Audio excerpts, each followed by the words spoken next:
Hey guys, Bartel's Bookshelf here. Giving an update on the Read What You Own challenge by Criminali. I've completed 4 more books, so that brings me up to... This is books 4 through 7 that I've read for Ollie's challenge. So yeah, I'm just gonna talk about what I've read recently. I've been focusing a lot on shorter books because, it's easier to get through the challenge that way. And also it kind of like incentivizes me to read a lot of these shorter books that I've had kind of sitting around. And also, as I mentioned in my previous video, I'm getting out of it, but I have been in a bit of a reading slump over the past month. And focusing on shorter books is kind of helping me to sort of crawl out of it a little bit, as well as like not being huge investments if I decide to get into them. Anyway, so I'll just talk about what I've read. So book number 4 was Star Trek Deep Space Nine, Far Beyond the Stars by Stephen Barnes. This, of course, is an adaptation of the famous Deep Space Nine episode, Far Beyond the Stars, which is about Captain Sisko being sent back into an alternate life. He gets sent back to the 1950s, where instead of Benjamin Sisko, he's Benny Russell, who's a struggling pulp writer, writing sci-fi stories. And he's inspired to write this new story about a black space captain named Benjamin Sisko, who's the captain of this space station called Deep Space Nine. And the episode basically involves him butting up against the racist attitudes of the time, and of kind of the science fiction world in general. It's a great episode, one of the best episodes of the series, one of the best episodes of Star Trek, I would say. I just saw it for the first time recently because, as I mentioned, I've been working my way through Star Trek. I finished Season 6 like a week ago, and this was part of Season 6, and it was a great episode. I really loved it. But as soon as I found out there was a novelization of the episode written by Stephen Barnes, who's a very well-respected genre writer, I had to read it. And I'm really glad I did, because this is really good, really great. Obviously, it adapts the episode, and it adapts the episode beautifully. It really allows you to get more into Sisko's head, or Benny's head. And on top of that, it just goes into more detail about kind of his background, his childhood. Actually, one of the things that I really loved about this book was that, as a genre fan, a science fiction and fantasy fan, who frequently reads stuff like that, 1950s pulp era stuff, there's just this real love of science fiction and of just imagination kind of suffused through the book. One of the overarching themes of the episode and of the book as well, obviously, is of the importance of dreaming and of imagination, because Sisko, as Benny, basically realizes through his writing that he has to speak the truth. He has to write the words that will allow people to dream, that will allow black people to see themselves in these positions of power, working as captains on space stations, and imagining better worlds where everyone is equal and that kind of thing. Really classic Star Trek themes, really beautifully portrayed. And it really goes into that kind of like that 1950s like sci-fi idealism, and how that also kind of butted up against the racist attitudes of the time. And actually, like for a Star Trek tie-in novel from the 90s, like this actually shocked me with how like real and honest it is about the realities of racism. I mean, obviously Stephen Barnes is a person of color. He's writing from a place of experience. But I mean, because the episode, for a Star Trek episode, was shocking with how it openly used the N-word and stuff like that. But the book goes like way further, and it talks about systemic racism. It's just so many dark themes and so many like uncomfortable themes involving racism and prejudice and all that stuff. And I was just really surprised and really pleased with how it just confronted these things head on. It didn't disguise them behind any sci-fi trappings. It didn't try to like soften anything, any of the language or any of the realities of the time. Which for a book like this, for like a frickin' tie-in novel, the Star Trek tie-in novel, I was amazed and I loved it. But on top of that, I just found it a really fun read. Because as I said, it goes, if you're like a fan of like this kind of time period, the 40s and 50s like pulp era, there's like, this book is like loaded with references. They talk about, Heinlein, in the episode as well, they talk about Heinlein and Sturgeon, all the other writers that work with Benny as part of this magazine are all modeled. They're modeled after the characters in the show, and he's sort of seeing them as alternate versions of themselves. But the writers that they're portraying are kind of analogs of of actual sci-fi writers of the period. So, like for example, Kira and Bashir are reimagined as a husband and wife team, Casey Hunter and Julius Bass, which of course is a reference to the husband and wife team of C.L. Moore and Henry Kuttner. O'Brien is portrayed as this nervy guy named Albert Macklin who writes stories about robots, which is a reference to Isaac Asimov. In fact, they even go so far in the episode and the book.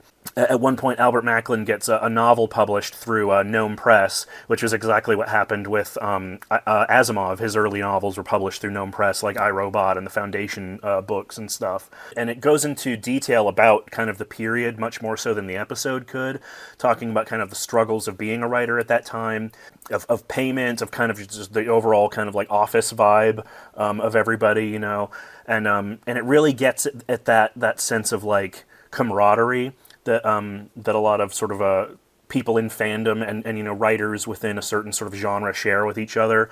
The offices of this sci-fi magazine almost become like a safe haven for everybody, whether you're black or female or whatever, it becomes this little dream factory.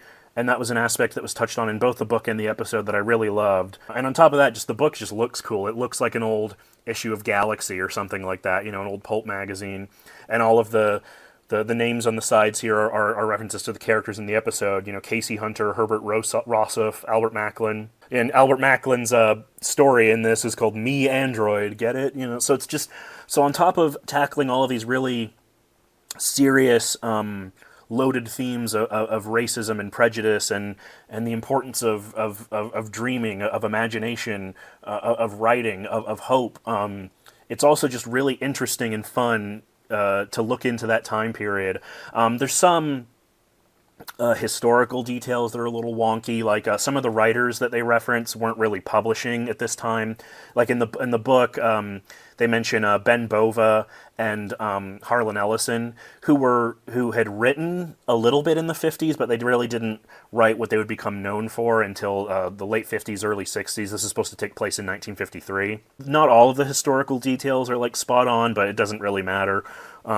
It's just the book and the episode are just a huge paean to the love of science fiction, and I really enjoy this. This is probably my favorite Star Trek book so far, and this is actually my first Stephen Barnes as well. I have a few of his novels. I have a Dream Park and a couple other things, but this is my first novel of his, and I really liked it. It was you could tell he wrote it quickly. There's a little afterword in the back, which is also really cool from Stephen Barnes, where he talks about how he wrote it, he had like a month to write it, but he wanted to do it because he just loved Star Trek and Deep Space Nine so much.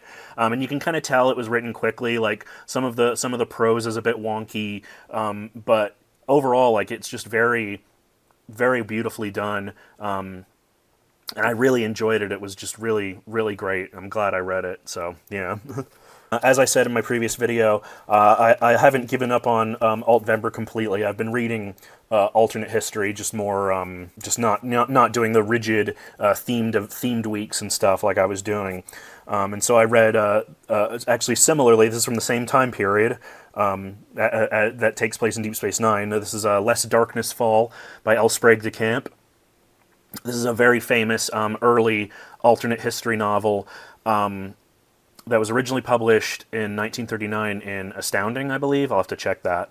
This was originally published, it was serialized in 1939, and then the book version was published in 1941. So it's a very early sort of modern alt history book. This is actually an influence on Harry Turtledove, got him interested in alternate history and the Byzantine Empire and stuff. So I wanted to read it because, again, I wanted to read some alternate history, but a lot of the other alternate history books I have are really long and complex, and I just don't have the headspace for that. So I wanted to read this short little volume, kind of see what the hype was about. I enjoyed it. It wasn't amazing in my opinion, but it's a great setup. So it's about this archaeologist named Martin Padway. It takes place in 1938. And it's about this archaeologist named Martin Padway who he's kind of, wandering around Rome. He's studying Roman architecture and all this stuff. And while he's hanging out in front of the Pantheon, out of nowhere, there's this weird flash of lightning, and he's back in 6th century Italy, just before the onset of the Dark Ages. And so basically, the bulk of the novel is about Padway having to figure out sort of kind of what's going on, and then trying to figure out how to acclimate to life in 6th century Italy. And he decides to use his knowledge of modern history and modern technology to essentially prevent the onset of the Dark Ages, because he's an archaeologist, so he knows a lot about like ancient history and stuff like that, and so he uses that knowledge to basically prevent, which is the significance of the title, to prevent darkness from falling, the Dark Ages from falling.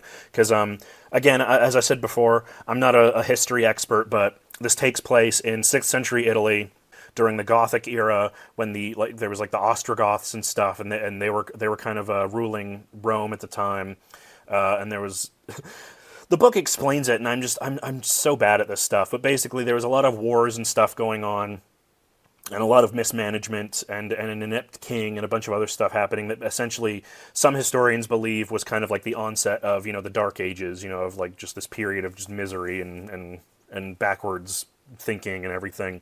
What I really enjoyed about this book, and again, kind of similarly to How Few Remain, I was worried this was going to be really like dry and boring and historical, but it's not really. Actually, the thing about this is it's really like lighthearted and fun, which is really interesting, because obviously it's sort of a fish out of water thing. So there's a lot of comedy that comes out of Padway kind of acclimating himself to this time period and using his modern knowledge to kind of invent things that won't be invented for like hundreds of years. Which is that's like about the first half of the book, and that was my favorite part, where it's just about him kind of like using his wiles to live in this world. He invents a distillery, and he ends up brewing brandy, which is how he starts earning money. He builds a printing press, and he starts making newspapers. He gets some early telegraphs built with these big lenses and stuff. And of course, alongside that comes a lot of suspicion. He gets arrested several times. He gets accused of being a sorcerer. That aspect of it was a lot of fun. I really enjoyed that, and there's a lot of comedy that comes out of that, and his interactions with people, and kind of the various sort of cultural mores that are going on during this time period. There's a lot of different like religious beliefs and religious sects. There's like one scene where he and this Syrian banker who gives him a loan to make his distillery, when they make their first batch of brandy, they go out to celebrate, and they end up getting into a bar fight after a bunch of these characters get into like a religious argument, and during that fight they meet this big blonde vandal guy named Fritheric, who ends up becoming Padway's bodyguard. So there's just like funny little things like that I really enjoyed, and it's, in terms of pacing, it's very breezy. It's a very easy read. Where it kind of lost me was in the last half, or the last like third of the book, where it kind of goes from Padway just kind of figuring out how to live in this world and sort of influence it with his like modern sensibilities, to it goes into a lot of like military stuff and like like fighting, battle strategy, and as I mentioned previously in my previous video, that's not really my kind of thing.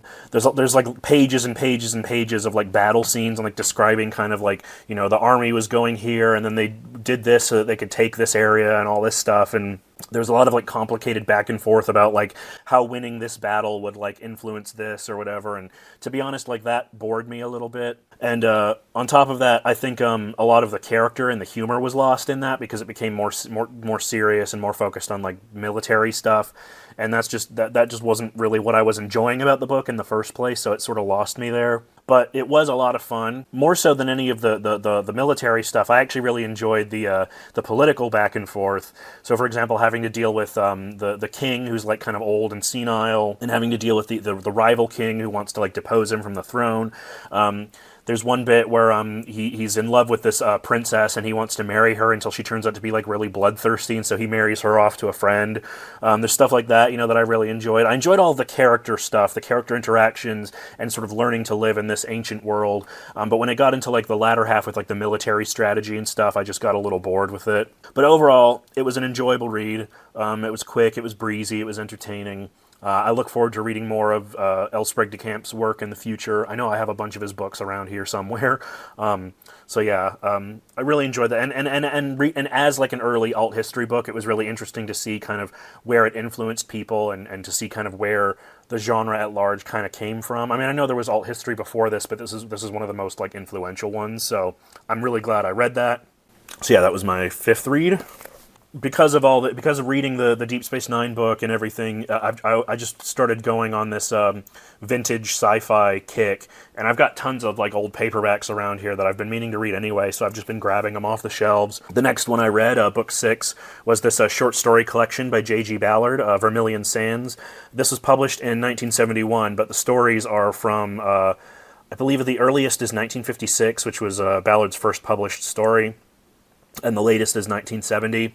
And they're all connected because they take place in this this resort named Vermillion Sands that's kind of like an analog of Palm Springs. It's like this beach town, lots of sand and ocean, lots of artists, dilettantes, and sort of wanderers just kind of coming in and out and just sort of lazing around and kind of soaking in the rays, writing poetry, doing artsy stuff. But this is a very surrealist sort of sci-fi interpretation of that. The main thing that I enjoyed about this series of stories was just the wild, like, surrealist imagination of them. I've read some of Ballard's latter period novels, the famous ones like Crash and High Rise, but I'd never read any of his earlier, more straight-up sci-fi stuff. So every story in the book kind of deals with the people who live in this area and kind of the general sort of malaise that they're under and their sort of various interactions with technology and art and how that kind of affects them.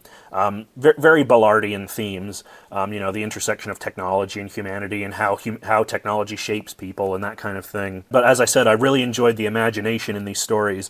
So for example, the first story in here, which is Prima Belladonna, which is one of his first published stories. It's about this famous singer who's implied to be like a mutant of some sort. She has golden skin and insect eyes.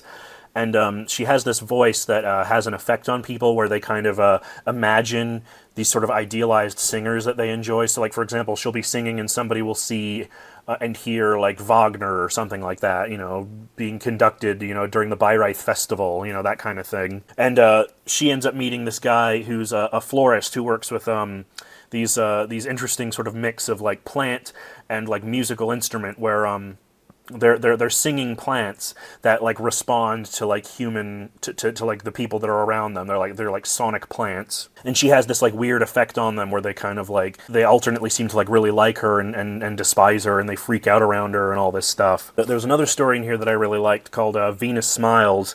That's about this woman who builds this sonic. It's another aspect of the stories. There are these things called sonic sculptures, which are like sculptures that respond to the sounds around them, to people's sounds, and to kind of like people's like temperaments and things like that. And it's about this artist who builds this really horrid piece that nobody likes. So she kind of punishes them by taking the piece, and it gets given to one of the guys who commissioned the art, and he puts it in his garden, and it starts growing and growing and growing into this like metal monster. And he destroys it, and he thinks it's all been melted down and incinerated, until they find out that the metal has been used for like building construction and stuff, and so they sort of realize that they've kind of doomed the world. It's going to keep growing out of all the buildings that have been used for all the recycled metal and everything. Just weird stuff like that. Oh, and there was another one in here that I really liked.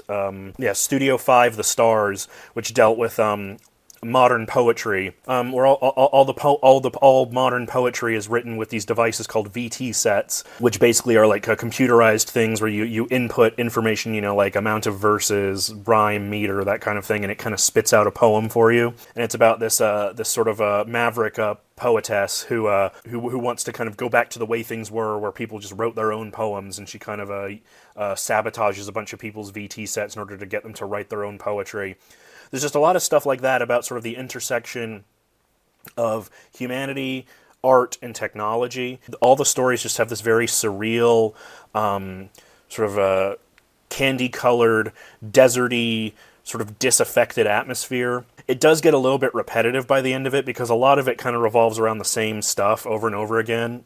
Usually, some wanderer, some nomadic artist type, running upon a mysterious woman who's either, a singer or like a fading actress, and he ends up getting involved with her, and then weird stuff happens. There's a lot of that kind of repetitive stuff in the stories, but they were so like bizarre and imaginative that I didn't really mind. It was just kind of one of those kinds of things you read for atmosphere and not necessarily for like plot or character. I just really liked the imagination that Ballard had on display here, and I would like to read more of his more overtly science fiction work. I know there's another short story collection, Chronopolis, that has some of his earlier sci-fi stories, so I definitely want to read that. But yeah, I really enjoyed this. If you're into that kind of thing, if you like that kind of 60s era psychedelic surreal sci-fi, I'd recommend that. That was pretty enjoyable. Then finally, keeping this kind of like 1950s, 60s vintage sci-fi train going, I finally read Ray Bradbury's Fahrenheit 451. I've had this book for ages. Bradbury's one of my favorite authors. Obviously, this is a classic. I've heard so much about it. And I'm sorry to say, I feel very conflicted about it. So obviously, you all know the story. It's a future where books are banned, and firemen, instead of putting out fires, start fires, burning down houses of people and libraries of people who are suspected of harboring books. And it focuses on a particular firefighter named Montag, who kind of starts to rebel against this society. I feel very conflicted about this because I love Bradbury. He's one of my favorite authors. The October Country is a masterpiece. The Martian Chronicles is amazing. The Illustrated Man, so many great, great things. I think parts of this were really, really incisive, especially with the way Bradbury talks about mass media, with how, everyone's obsessed with like TV and radio, and everyone's just kind of like living in this like malaise of just endless, just pablum that's just kind of being thrown at them to kind of forget their lives and everything, especially nowadays with social media and stuff like that. Like it felt that felt very prescient, and he nails a lot of truths about books, about their ability to stir things up and to shake people and to get people thinking, whether it's good or bad. One of the most interesting characters in the book, I thought, was the fire chief, Beatty, because he's the head fire chief. He's the chief of burning all the books, and yet he himself is quite poetic. He's often unleashing these kind of poetic flourishes and quotations from old books and things. There's this one scene where he's talking with Montag. He's quoting things from different books, where he's like, oh, well, you might throw this quote at me, but I can rebut that with this quote, and so on and so forth. And he talks about like that's the thing about books, like they're tricky, like you love them, but they can betray you, And I thought that was really interesting, how like books are so diverse and varied, and you can find any argument in any book to rebut anything. You know what I mean? Just the breadth of literature out there. And there were some scenes that I really, really loved, like the famous scene where this old woman, rather than letting her library be burned, she immolates herself and dies with it. And I just thought that was a really powerful image, showing kind of like the importance and the power of books, of literature. That's the events. That's what kicks off the entire events in the novel. Montag is curious, and he ends up secretly keeping one of her books that doesn't burn, because it's like, what's so great about these things that somebody would die for them, and obviously as someone who's a bookworm, who's a big reader, I really related to that. But, and this is a big but, I didn't know this was an aspect of the novel, but there's a scene where Beatty sits Montag down, and he talks about kind of the history of firemen and why they decided to ban books. And there's a lot of stuff about like, books were too inflammatory. It started with the minorities, where the minorities, the women and blacks and religious people and stuff were getting upset. They weren't pleased with the certain things that were being written about them. And like that was how it all started. And he goes on and on about, how the minorities kind of affected things. And to be honest, that whole diatribe just kind of left a sour taste in my mouth. But I sort of wrote that off. It's like, okay, that's the opinion of the character. Bradbury's sympathies obviously don't lie with him. We're not supposed to agree with him. But then this edition that I have, ends in a coda from Bradbury, where he essentially goes on this like 4-page long rant. It's basically talking about, how like, I was putting on a play, and like a bunch of women on this campus were upset because there were no female characters, and blah, blah, blah. And it basically felt like the modern day equivalent of all those conservative talking points talking about you political correctness and you can't say anything these days. And that just felt like a really wrong-headed conclusion for him to draw. I mean, Bradbury himself said he was inspired by the book burnings that took place in Nazi Germany and the suppression of literature in the Soviet Union. Those weren't leftist societies, you know, those were oppressive fascist regimes that weren't based around being progressive and all that stuff. I know he mentions other, you know, he mentions like religious figures and stuff, but it just felt like a false dichotomy to kind of say, you know, oh well, the Nazis and the gays and the blacks and stuff, you know, they're basically the exact same thing because they all want to censor literature. And no, that's not the case. If you spend all your time on Twitter, maybe you think that's how it is, but that's not. In my experience, that's not the reality of things. I mean, I would consider myself quite a, I don't want to get too political here, but I would consider myself a fairly progressive leftist person. And I read problematic literature all the time. I don't believe in censorship at all. I'm very much against it, you know. And the ultimate irony is that the people who are banning this book aren't the liberals or the gays or the blacks or the women or, you know, whatever, women's lib people. It's the conservative school boards and the local governments that are doing that. It has nothing to do with any of the minorities, you know. It just felt like this weird, grumpy, like conservative rant, which based on what I know of Bradbury and what I've read of his other writings, especially like the Martian Chronicles, which goes heavy into colonialism and prejudice and all that stuff, immigration, you know, it just felt like a really strange conclusion for him to draw. And to be honest, it just kind of soured the whole thing for me. I mean, the rest of it is written beautifully, as it should be for a Bradbury novel, but I didn't agree with his thesis, basically, and it just kind of soured the whole book for me. So, like, as much as I thought there were a lot of good things about it, there was just a lot of stuff about it that I was just kind of like, that just rubbed me the wrong way. And that's really hard for me to say because I love Bradbury. I mean, I made that tribute video to him. He's one of my favorite authors. But that was just an aspect of this book that I had no idea would be there and was just so wrong-headed and just surprising and you know, and I don't know. So I mean, ultimately I'm glad I finally read this, you know, this classic book. You know, I've finally taken it in and seen what all the fuss is about, and I'm glad I did, but at the same time, I don't know, it was sort of disappointing, you know. Bradbury kind of disappointed me a little bit here, but I am glad I read it, and again, that was another book to add to the challenge. So that's everything I've read for the challenge so far. Sorry these have been so long, but I always go into these thinking I don't have a lot to say, and I end up talking my fucking head off. But I hope you guys enjoyed, and I'll be back again whenever I read the next few batches of books here for the challenge. And until then, I will see you guys later. Like and subscribe and all that stuff. And yeah, I'll see you guys later.